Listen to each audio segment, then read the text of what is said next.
Hey punks, it's Chris, I'm the Longbox Punk, and I'm back with yet another horror movie reaction video. We're going crazy. This time I wanted to jump around a bit, get into some of my scavenger hunt movies, and first up that I watched with my wife is called Frankenstein's Army. Now this is an early 2000s movie.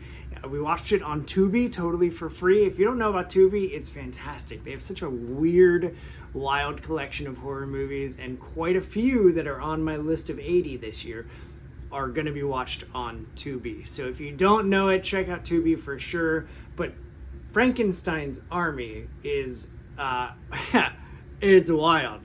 It is a found footage style movie, which I am a personal huge fan of that genre. I didn't know that this movie was found footage, but I'm so glad it was. If you don't know what found footage is, it's actually where the person that has the cameraman or the camera is actually part of the movie. So in this instance, we're following Russian soldiers that are trekking through the German countryside, like right after World War II ended. And so they're trying to get back to the motherland after they complete one final mission.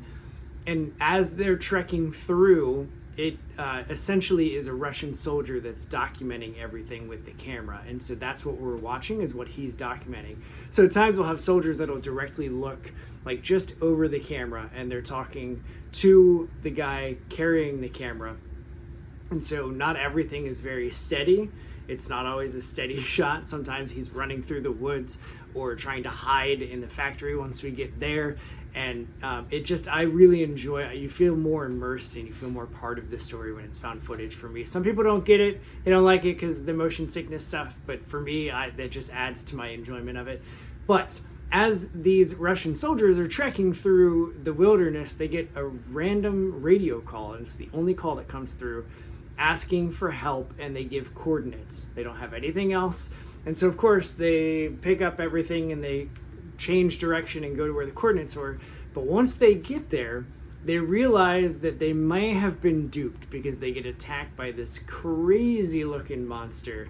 And this is where the pacing and the entertainment value and really the fun of the whole entire movie take off, is once they get to this factory and start uncovering what's going on. And even though the first 20-30 minutes or so kind of drag a bit, honestly, I mean, they're setting up like they're Russian soldiers traipsing through the German wilderness, and so they're talking about the war and what they're doing, and there's tension in the unit that they've got, and then they get this call. But once you start seeing the monsters and they start getting attacked at the coordinates that they're sent, just buckle up, Buttercup, because oh my gosh, the monster design in this movie is so over the top.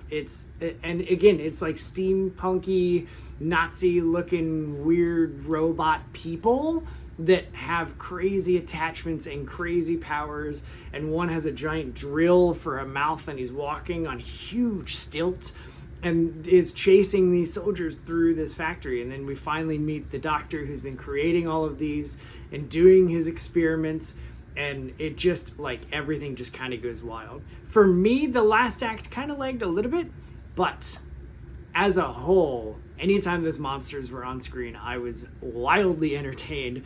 Super fun just to see all the craziness that they had come up with, which had to have been a ton of fun for the prop masters to design these characters and these costumes, because man, it was just it was so over the top. Let me see. Yeah, so definitely, I mean, it's less than an hour and a half, which usually means it's kind of gonna be, you know what I mean? You know what I mean. But overall, scare factor, I gave it a 6 out of 10. I didn't, there were a couple jump scares that got my wife. I very often don't get super scared watching scary movies. I just really enjoy them. So because I got my wife, that's usually, she's going to be the one that I base my scare grade on, and this one is a 6 out of 10. And then entertainment value, because I had such a good time watching these just Nazi crazy monsters come to life and chase our poor Russian soldiers. I gave that entertainment value also a 6 out of 10, which averaging 6 plus 6 divided by 2 is still 6. So a final grade of 6 out of 10 monsters Now go check out Frankenstein's Army for yourself on Tubi. And to get more of my reactions and recommendations for you, stay tuned right here to nerdinitiative.com and follow Nerd Initiative on YouTube and on TikTok to get all of the latest horror movie reactions from me, the Long Box Punk. Now that's going to be it for this video recap, punks. Now don't go do what's good for you and watch some horror movies. I'm out of here.